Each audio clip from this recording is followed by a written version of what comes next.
Comment des jeux vidéo comme Minecraft ou No Man's Sky réalisent la prouesse de générer un nombre quasi infini de mondes tout en donnant l'impression que chacun a été minutieusement préparé par un développeur. C'est varié avec différents biomes, des grottes ou des lieux spécifiques comme des donjons, mais ça reste cohérent. Le plus fou, c'est que tout ça est généré par des algorithmes, grâce à ce qu'on appelle la génération procédurale. Vous n'en avez peut-être pas entendu parler, pourtant c'est dans absolument tous les jeux vidéo dans une certaine mesure. Avec Vince, qui est spécialiste de cette technologie dans un studio de jeux vidéo, on va comprendre comment ça fonctionne et les possibilités folles que ça offre. C'est quoi concrètement le problème de la modélisation de monde ? Pourquoi le concept de monde généré intrigue à la base ?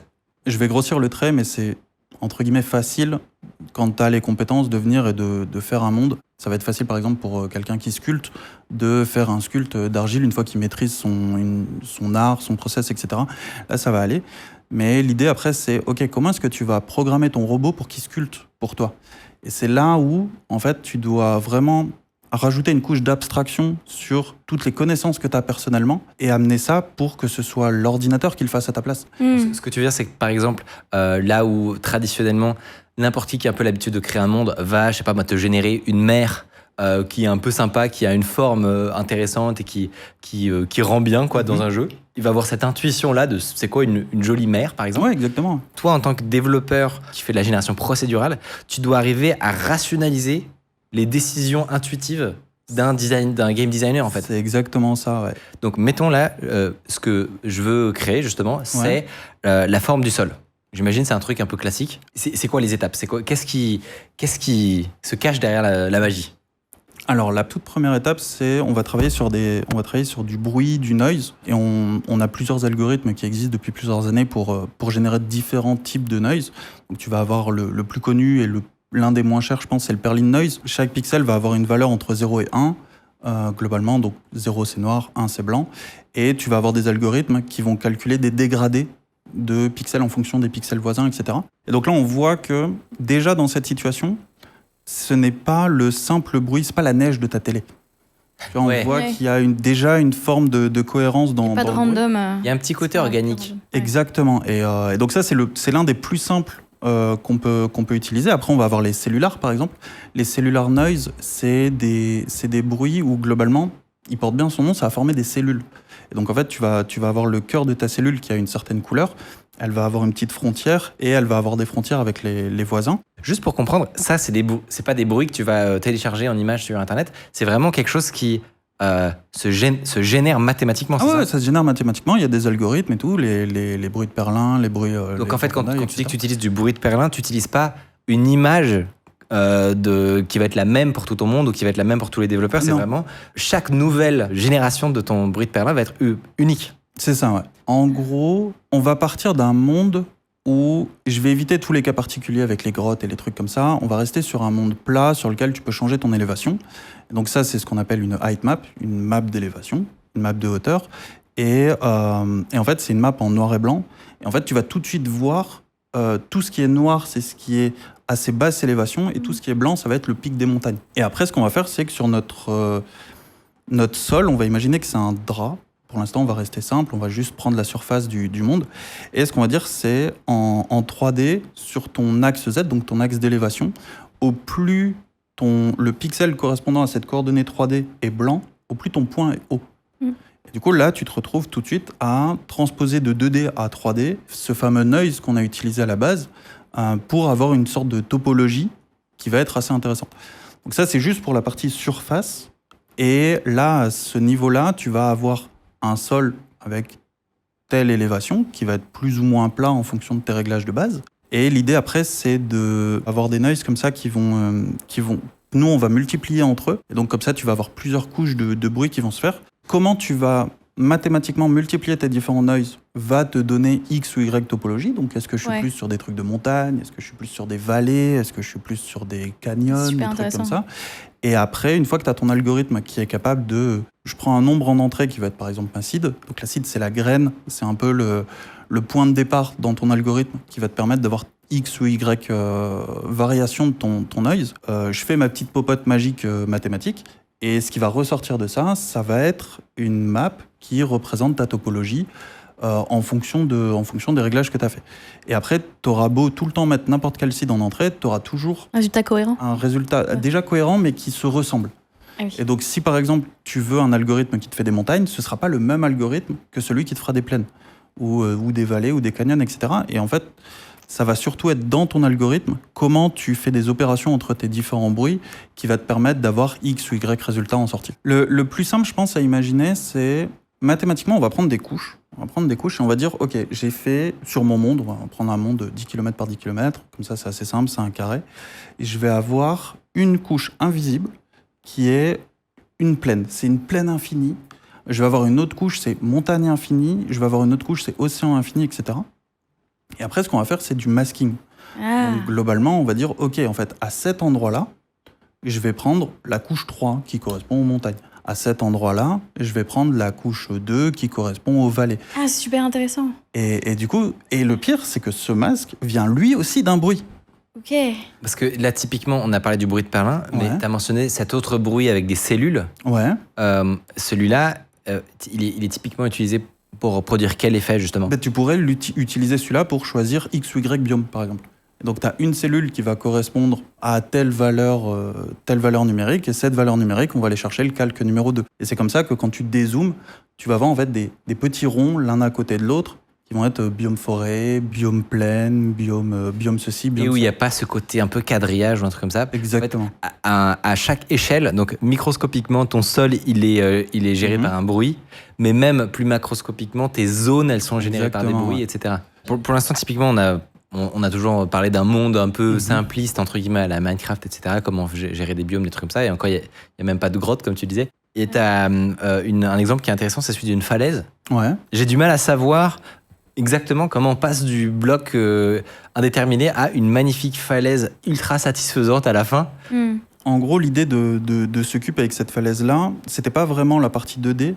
Là, c'est plus comment la génération procédurale va pouvoir simplifier le travail de nos artistes pour éviter que, par exemple, si on prend l'exemple de je suis un artiste 3D spécialisé dans le foliage, moi, mon travail, c'est faire des forêts. Si, je sais pas, moi, je travaille pour X ou Y Studio, ils me demandent de faire une forêt de 5 hectares, et je vais pas aller poser à la main chacun des arbres un par un. Je vais avoir des outils procéduraux qui vont me permettre de dire, OK, là où je choisis de peindre, moi, à la main, le biome, par-dessous, je vais faire une couche de X ou Y calculs qui m'ont permis de faire de la génération de forêt. Donc là, l'exemple qu'on voyait ici avec le canyon, la falaise, c'était un outil, donc on appelle ça Houdini, c'est un outil de modélisation qui est très focus sur la génération procédurale, qui prend beaucoup de maths, etc.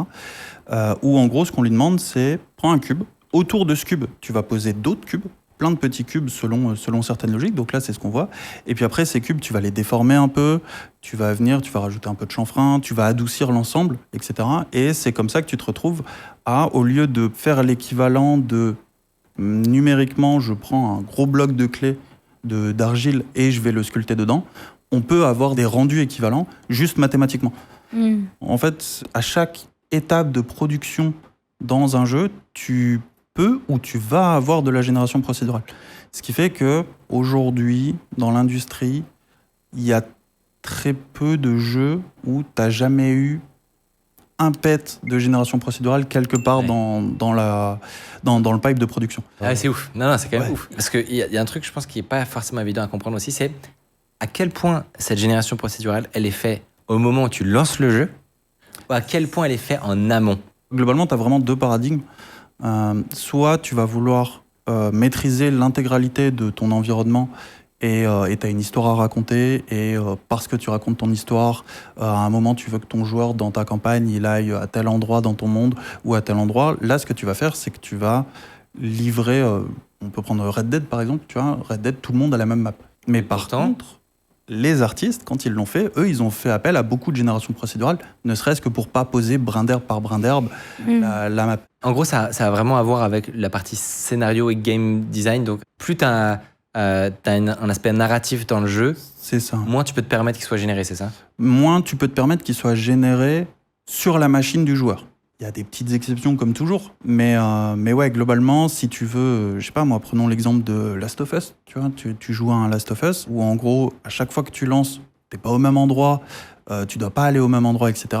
Là, c'est les scénaristes qui se tirent une balle, quoi. Ça n'est pas le cas justement de cette autre catégorie de jeux, comme Minecraft ou comme No Man's Skies, où tu as pour le coup des planètes entières qui vont avoir de la génération procédurale, etc. D'après toi, c'est quoi le défi de ces jeux-là pour arriver à rendre ces mondes entièrement générés intéressants? En fait, c'est quoi ce petit je ne sais quoi qui fait qu'un monde est chiant, trop grand, où on s'ennuie, où il fait pas vrai, versus un monde qui fait vrai et qui a un côté vraiment réaliste, quoi. Faut pas tomber dans le piège de la génération procédurale, c'est le truc magique qui va faire ton monde. En fait, faut garder un aspect où l'humain va superviser un peu l'ensemble. Vu que tu as énormément de couches l'une sur l'autre de génération procédurale, en vrai, t'es pas forcément obligé d'être le superviseur tout en haut qui vient et regarde la génération procédurale, vérifie ce qui est cool et ce qui est pas cool, et après, une fois qu'il a validé, hop, il envoie ça aux joueurs. Tu peux avoir une situation inverse où tu as à la base du contenu généré par des humains, et après, c'est ce contenu généré par des humains qui va être réparti dans ton monde par ton algorithme de génération procédurale. Par exemple, tu vas fabriquer des petits points d'intérêt. Donc tu vas venir et tu vas te dire « Ah bah tiens, c'est marrant, je vais fabriquer un super petit pont tout mignon. » Donc tu vas prendre ta base de pont. Sur ta base de pont, tu vas peut-être mettre des lianes procédurales, tu vois, comme ça elles changent un peu à chaque fois. Ou alors tu as une ou deux planches à chaque fois qui changent et qui se décalent pour dire de pas exactement avoir tout le temps le même pont. Et après, ce que tu vas faire, c'est que dans ta génération procédurale, tu vas dire « Ok, bah en fait, si une route croise une rivière, tu poses le pont qui a été fait par un humain. » Et c'est là où, en fait, tu peux venir et glisser dans tes différentes couches de génération, tu peux venir mettre une partie faite par un humain qui, elle, va avoir une petite patte, un petit truc intéressant, un petit truc unique. Ou par exemple, tu vas faire un bout de donjon designé par un humain, avec des zones aléatoires, des trucs comme un système pour qu'il soit quand même un peu générique. Donc le joueur qui va se balader dans son monde, qui sinon serait un petit peu froid, là, il va tomber sur... Au milieu de sa partie, il tombe sur un truc fait par un humain super bien pensé. Lui, il voit pas la transition, évidemment. Ouais. Mais ça va peut-être... c'est ça qui va embellir le monde, quoi. Typiquement, c'est ce que fait Binding of Isaac. T'es un petit bonhomme, c'est du donjon, 2D, pixel art, etc. Et où, globalement, sur ton écran, tu vas avoir une salle qui a été faite par un humain, qui a été dessinée par un humain. Et après, donc toi, tu es un petit bonhomme et tu te déplaces de salle en salle via les portes à gauche, à droite, etc. Et ton écran, il est zoomé sur une seule salle. Globalement, ce qui va se passer, c'est que tu as une bonne rejouabilité sur Binding of Isaac parce que à chaque fois que tu vas relancer une nouvelle partie, l'agencement des salles ne va pas être le même. Donc tu pourras pas te dire « Ah bah tiens, je connais le jeu, je fais gauche, droite, j'arrive au boss ». Et donc, cet agencement, c'est de la génération procédurale. Par contre, comment il va l'agencer? En fait, ce qu'il va faire, c'est qu'il va dire, OK, ici, je dois mettre une salle. J'ai une bibliothèque sur le côté de 75 salles qui ont été faites par mes artistes. Je prends une des salles, je prends un des fonds, et puis je vais rajouter peut-être quelques mobs. Je vais mettre quelques monstres, je vais mettre un coffre. Dans le coffre, je vais peut-être mettre du loot qui change un peu à chaque fois. Et donc là, tu te retrouves dans une situation où, en effet, une partie a été faite par l'humain.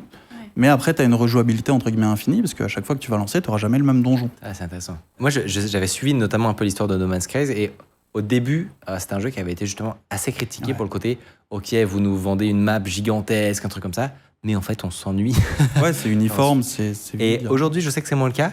Est-ce qu'il y a d'autres un peu recettes, d'autres ingrédients ou techniques qui font qu'un jeu procédural va être intéressant? Tu as deux choses. Tu vas avoir le souci du détail, qui va lui pouvoir te donner un peu plus de richesse graphique. Parce que c'est vrai que les premières versions de No Man's Sky, c'était assez plat, t'avais 5 brins d'herbe, t'avais un arbre, etc. C'était un peu pauvre visuellement quand au final t'es joueur, tu lances ton truc, t'es en mode ok cool, c'est un nouveau monde, mais bon j'ai vu celui-là, j'en ai vu 50 quoi. Et après t'as la deuxième partie où on revient à nouveau sur cette partie de points d'intérêt, où par exemple tu vas demander à tes artistes quand ils font le jeu, ok admettons je veux faire un temple, des ruines, etc. Et en fait ces endroits tu vas pouvoir avoir des points uniques d'intérêt dans ton monde que tu vas pouvoir disperser un peu partout. Et là, tu vas commencer à récupérer l'intérêt de ton joueur, parce qu'il va se dire « Ah, ok, en fait, je vais explorer et je peux peut-être tomber sur quelque chose. » C'est pas un désert infini d'arbres tous les 10 mètres.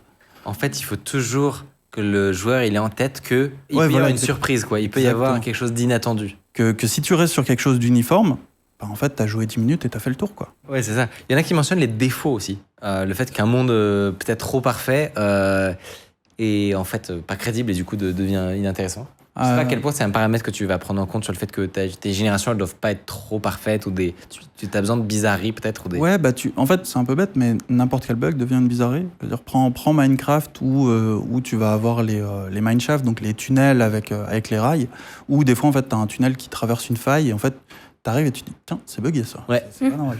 Et donc ça, c'est aussi un truc qui donne une saveur à un peu cette génération procédurale où c'est assez cool.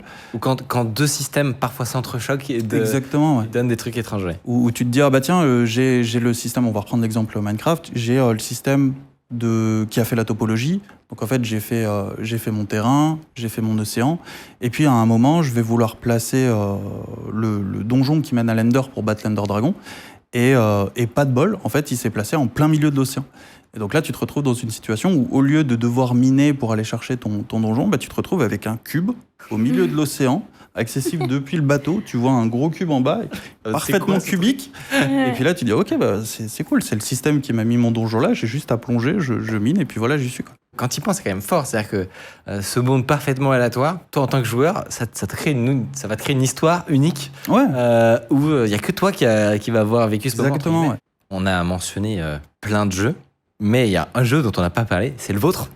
Puisque chez Nog, vous développez un jeu qui s'appelle justement Menhir et qui a des liens très importants avec la génération procédurale et qui est assez unique justement techniquement. Il y a quand même des petites prouesses, des trucs vraiment hyper intéressants. Est-ce que tu peux nous raconter justement rapidement c'est quoi Menhir et pourquoi pour vous la génération procédurale? C'est hyper important.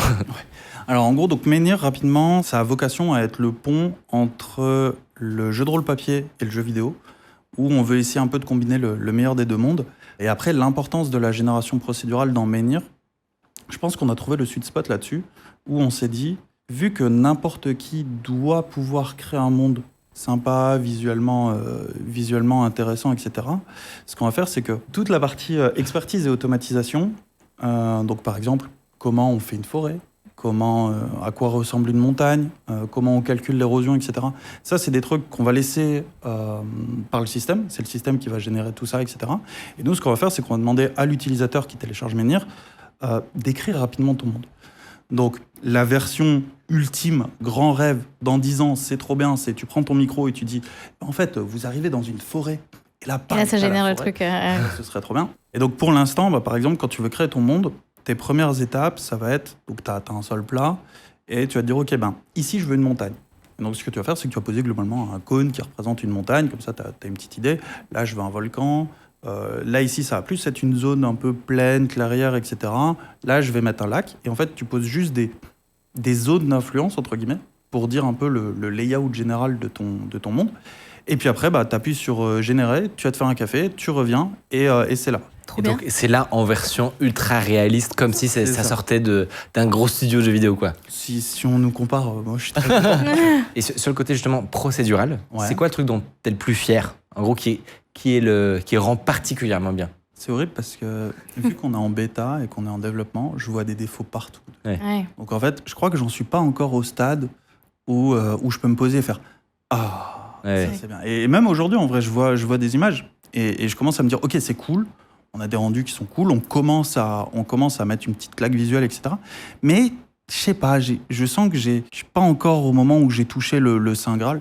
En fait, tu as autant de maisons que tu as d'habitants de maisons. Tu prends une maison médiévale en France comparée à une maison, je sais pas moi, de la Renaissance, ou tu prends une maison du 19e aux États-Unis, rien à voir. Tu n'auras pas les mêmes à la montagne, à la forêt, exactement, en vallée, en plaine. Ouais. Une maison, c'est un truc où globalement, tu es dans un espace restreint.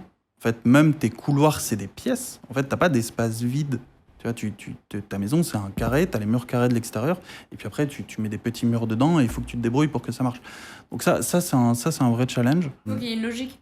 Ouais, il faut qu'il y ait... Alors, tu peux pas avoir la chambre à côté de la cuisine. Enfin... Exactement. Et c'est marrant que tu le dises, parce que c'était l'un de nos premiers algos de donjon qui était là. Un jour, on génère le donjon, on est en mode « Oh, trop bien !»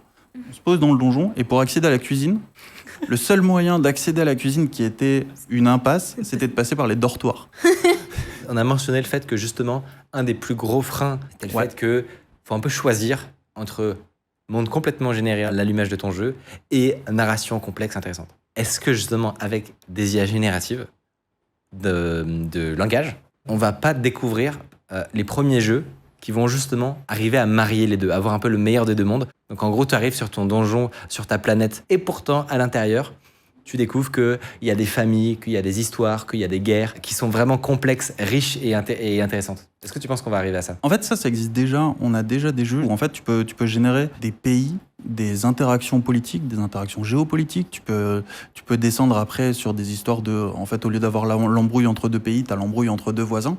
Et en fait, tout ça, c'est des choses qui vont te donner une forme de cohérence et de vivant dans ton monde, où tu vas pouvoir aller voir un PNJ, perso non joueur, et tu vas pouvoir aller le voir et lui dire en fait, raconte-moi un peu ton histoire. Et puis lui, il va dire « Cher voyageur, aujourd'hui, je me suis embrouillé avec le beau-fils, machin. » Et ça existe déjà. Ça, c'est des trucs qu'on a déjà. Par contre, la narration telle que je l'entendais tout à l'heure, c'était vraiment toi en tant que scénariste, en tant que game designer, etc., en tant que studio, tu veux vivre une histoire précise à ton joueur. Globalement, ton histoire, elle va avoir des moments clés, en fait.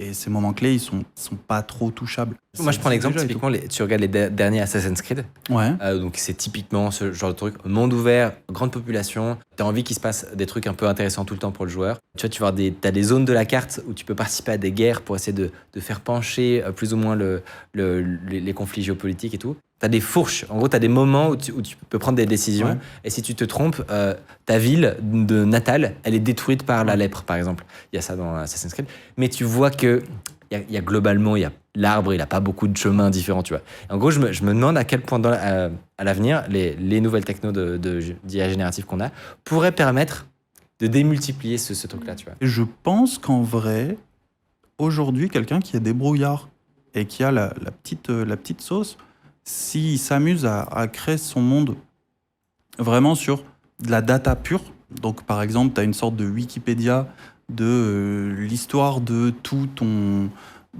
univers, il y a un petit LLM qui a été fine-tuné dessus, etc., pour dire de réagir et répondre sur ta data, etc. Ouais, il y a un monde à faire. Pour l'instant, le seul truc que j'ai vu qui se rapproche un peu de ça, qui avait un vrai gameplay et qui a fonctionné, je pense que c'est un bon critère en vrai, si ton jeu il marche pas mal déjà. C'est World Simulation, je sais plus comment il s'appelle, où tu as juste un canevas avec une liste de mots et quand tu t'en mets un par-dessus l'autre, ils sont un LLM te dit quel est le résultat, tu vois. Donc tu fais feu plus nuage, il va te dire orage. Ouais, ça a du sens, parfois pas. Et tout le monde s'amuse à essayer de partir des 4 éléments pour arriver vers le truc le plus improbable possible, genre Barack Obama ou peu importe. Et du coup, pour moi, ça c'était le premier jeu où c'est vraiment où il y avait vraiment un côté émergent, où avec des règles un peu simples et un LLM, on a créé des expériences vraiment sympas et des gens y ont passé des heures. C'est la première fois que je l'ai vu, mais je trouve que même les démos qu'on voit un peu sur Steam aujourd'hui, on n'a pas encore ce que je décrivais, à savoir ce côté l'Assassin's Creed entre guillemets du futur, quoi. Celui ça va arriver. Ouais, mais j'espère. Mais du coup, j'attends avec impatience. D'ailleurs, toujours dans le jeu vidéo, si ce sujet vous a intéressé, je vous conseille vivement la chronique qu'on avait fait sur comment les joueurs de e-sport arrivent à tricher en direct. Ça parle de hacks ultra discrets qui s'achètent pour des milliers d'euros et de stratégies trop malignes pour pas être flag par le staff. C'était dans cette vidéo.